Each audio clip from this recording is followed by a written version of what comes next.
Welcome back and welcome to another video. If it's your first time here, my name's Lee. On this channel I cover world events, world news and geopolitics. Okay, so today Russia has threatened to suspend gas to Poland due to their non-compliance with Russia's new way of paying for gas, basically gas in rubles.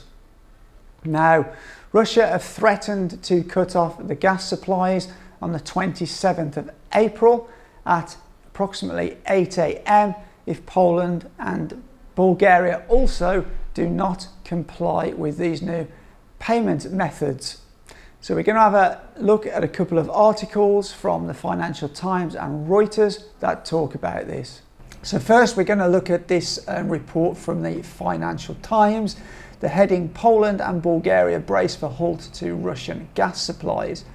And it starts off, Russia is to halt the flow of gas to Poland and Bulgaria from Wednesday, according to authorities in both EU nations, as Moscow steps up its efforts to weaponize energy supplies over the invasion of Ukraine. Now, as far as this statement, Russia weaponizing gas supplies, I think that it's only fair. Russia are the sellers of the gas, and they can ask for payments in pretty much whatever currency they wish. Now, there are that will say that, oh, but they're contracted in euros.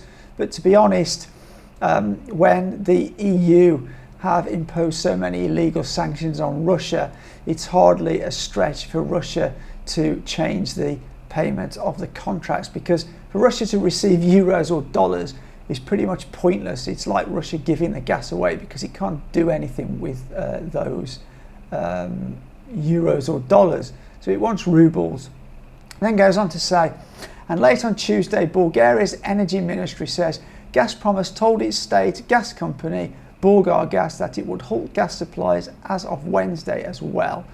And in late March, as we know, Russia's President Vladimir Putin issued a decree stating that all unfriendly countries had to pay for Russian gas supplies in rubles, warning Moscow could cut off flows to Europe if buyers failed to comply.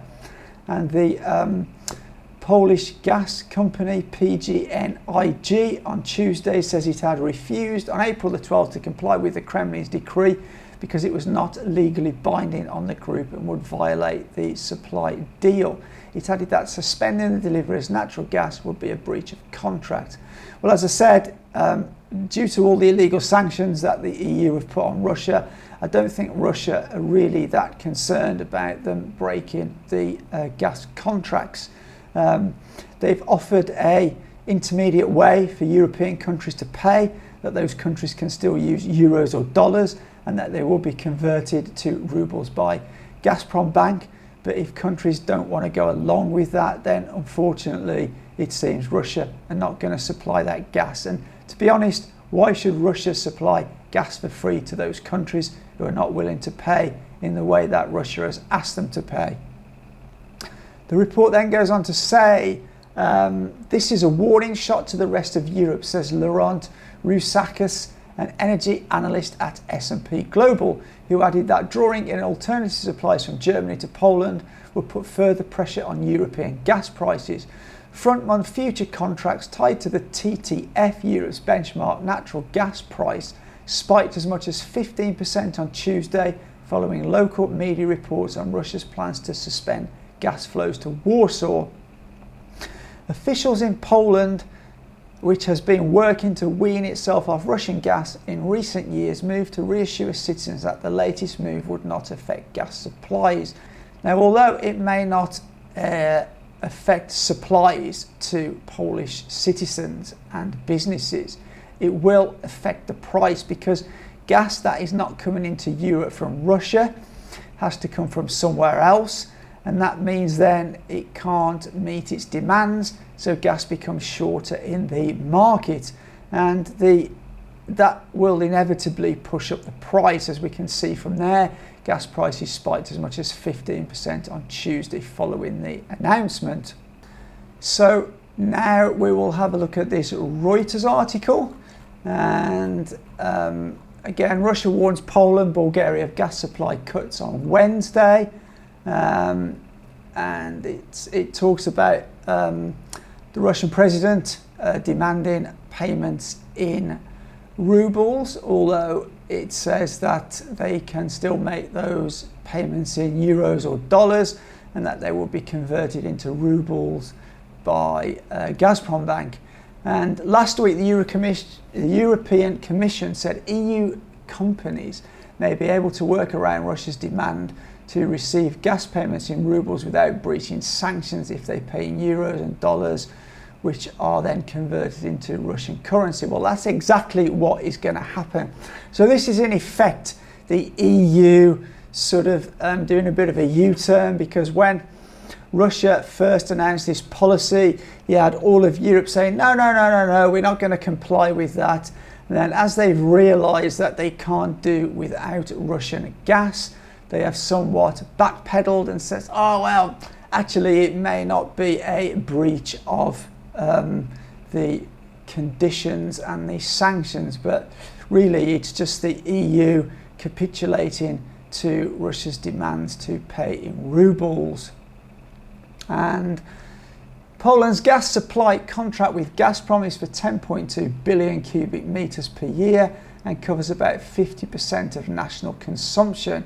Earlier data from the European Union network of gas transmitters operators showed physical gas flows via the Yamal-Europe route had halted, but they resumed later on Tuesday. Poland's energy supplies are secure, its climate ministry said, adding that there was no need to draw from gas reserves and that the gas to consumers would not be cut off. Now, obviously, what you've got to remember is right now it's warm weather, so the demand for European gas is somewhat less than it will be in another 4 to 6 months' time. But it goes on to say, Tom Marzek-Mansa, head of gas analytics at data intelligence firm ICIS, said this is a seismic warning shot by Russia. Poland has had an anti-Russia and anti-Gazprom stance for a number of years, which is not the case for Bulgaria. So to see Bulgaria also be cut off is also quite a development in its own right, he added.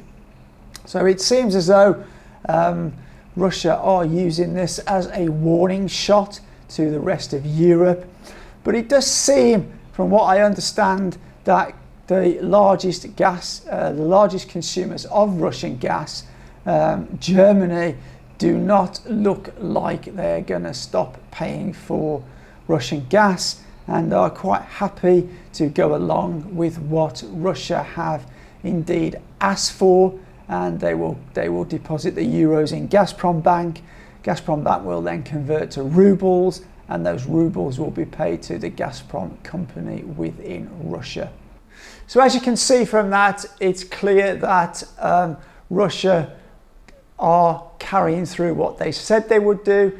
If countries do not comply with their requests to pay in the way that they specified, which I've covered a number of times on this channel, then they will indeed cut off supplies. And that's what we're seeing here with Poland and Bulgaria. It will be interesting to see whether Poland, although I doubt Poland will, whether Bulgaria will comply with the rules. It's obvious that larger consumers like Germany are not going to. However, my opinion is this is only the start. I think the method that Russia have asked for from European nations is only an interim measure, and I feel that in the not too distant future that Russia will ask those European countries to pay in rubles, where they have to source and exchange those rubles themselves. And that will be another crisis point. So we'll see what happens there. I also think that Russia will start to price other commodities and energy in rubles in the near future. They may even wait till the demand becomes higher within Europe towards the winter time before they do that, but I can honestly see it moving in that direction. And I think that is because Europe and the US are continually ramping up sanctions on Russia, and also they are continuing to supply more and more weapons into Ukraine in order to prolong the conflict. And Russia have already warned that this is kind of a no-no for them. So again, I think this will force Russia to do more and more of this, using one of the weapons they have against the West, which is energy and commodities. Anyway, let me know down in the comments what you think. But as always, for now, take care.